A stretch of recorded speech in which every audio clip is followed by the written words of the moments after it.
existe um tipo de perigo que não nasce do caos, mas da falsa sensação de ordem. Nos mais altos níveis de liderança, o desastre raramente chega fazendo barulho. Ela se instala silenciosamente, embalado pelo conforto de relatórios impecáveis e rotinas que parecem perfeitas. A maior vulnerabilidade de um sistema não está na falta de dados, mas na soberba intelectual. Aquela crença de que só porque o presente está estável, o futuro está garantido. Essa ilusão de controle não é um mero erro de cálculo, é um mecanismo de defesa da nossa própria mente. É a armadilha que nos faz confundir a capacidade de dar nome a um problema com a capacidade de resolvê-lo. Hoje, nos deparamos com uma verdade incômoda.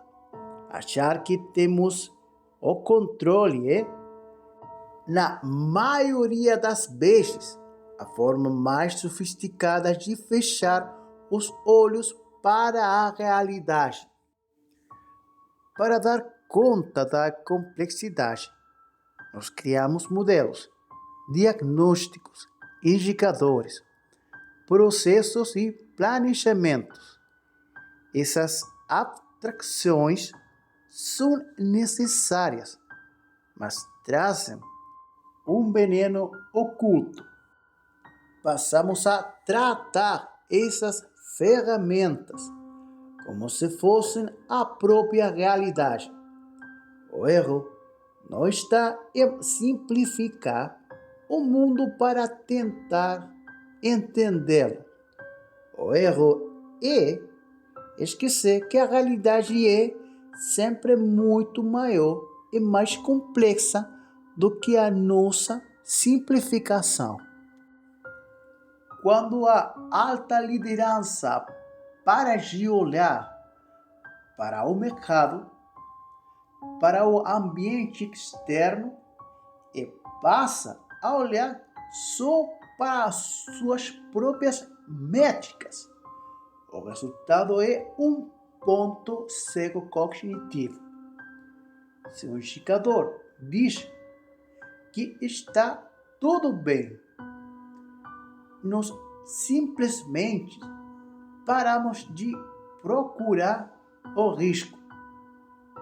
O modelo deixa de ser uma ferramenta de visão e vira uma venda nos olhos. A ilusão do controle ganha força justamente quando o sucesso da ferramenta esconde o fracasso da nossa percepção. Um dos dogmas mais perigosos na academia e no mundo corporativo é achar que o fato de o negócio estar rodando sem parar é sinônimo de segurança. Isso é um erro de lógica. O fato de um sistema ainda não ter falhado não prova que ele está sob controle. Prova apenas que ainda não foi testado no limite, sobre as condições extremas que revelariam as suas fraquezas. A estabilidade costuma ser um sistema enganoso. Em sistemas complexos, as grandes crises não acontecem do nada. Elas são um resultado de um acúmulo silencioso de problemas que correm abaixo do radar. num nível que os nossos protocolos nem seguem, conseguem medir. O que chamamos de controle é, na verdade, a sorte de operar em um cenário que ainda não resolveu nos colocar à prova. Confundir a falta de pressão externa com a robustez do projeto é o primeiro passo para o colapso. Em uma cultura de pensamento saudável, os fatos servem para corrigir a rota, mas sob o efeito da ilusão de controle, os dados são distorcidos só para bater com a nossa tese principal. Se temos certeza de que estamos no controle, o cérebro filtra o que vê. Os dados que confirmam a estabilidade viram verdades absolutas, enquanto os sinais de alerta são deixados de lado como se fossem apenas ruído, um ponto fora da curva ou uma exceção. A informação não é escondida de propósito. Ela é domesticada, é moldada para se encaixar na narrativa oficial. Esse é o lado mais perverso desse fenômeno.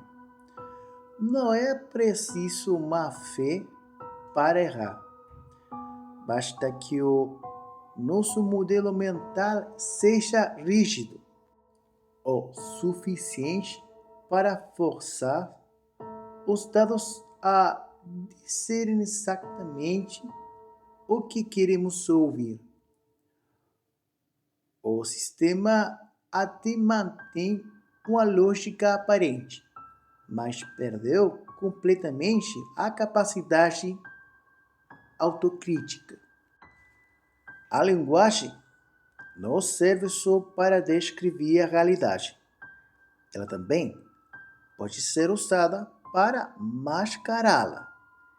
Certas expressões funcionam como anestésicos intelectuais que travam o pensamento crítico. Já está previsto risco mitigado, baixa probabilidade. São termos que encerram o debate em vez de aprofundá-lo. Uma afirmação de controle não deveria encerrar uma discussão. Deveria ser o ponto de partida para uma avaliação profunda. O que é que estamos chamando de controle? Afinal, de onde vem toda essa confiança? Quando o discurso bonito substitui a checagem na prática, o controle vira um ato de fé burocrática. O cargo ou uma posição de quem fala acaba pensando mais do que a qualidade das evidências que sustentam o argumento. A análise superficial se limita a perguntar se a situação está sob controle. Já a análise de excelência questiona o que estamos deixando passar justamente por acreditar que temos esse controle. O grande desafio para uma mente de alto nível não é acumular dados, mas ter a capacidade de questionar o modelo mental a partir do qual esses dados fazem sentido. A verdadeira competência não está em otimizar o algoritmo, mas em ter a coragem de reconhecer quando a lógica que nos trouxe até aqui já não serve mais para entender o cenário atual.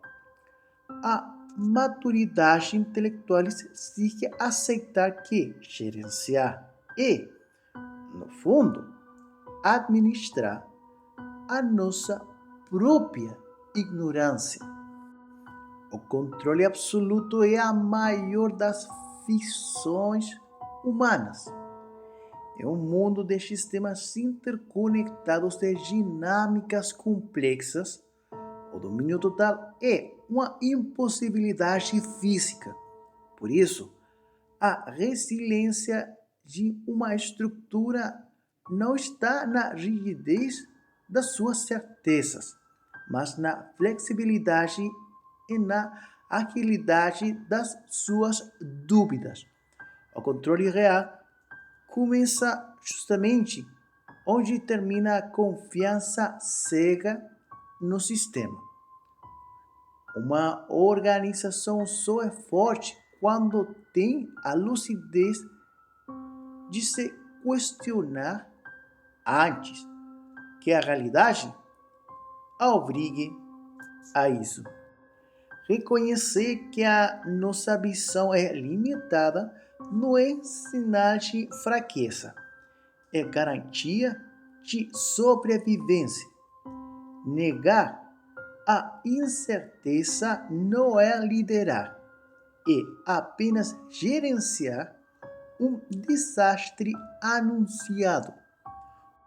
O verdadeiro ato de autoridade intelectual não é fingir que o caos não existe, mas ter a integridade de olhar para ela de frente e entender que a nossa única ferramenta de defesa é a vigilância humilde, crítica e constante.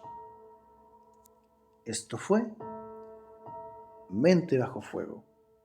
Hasta la próxima.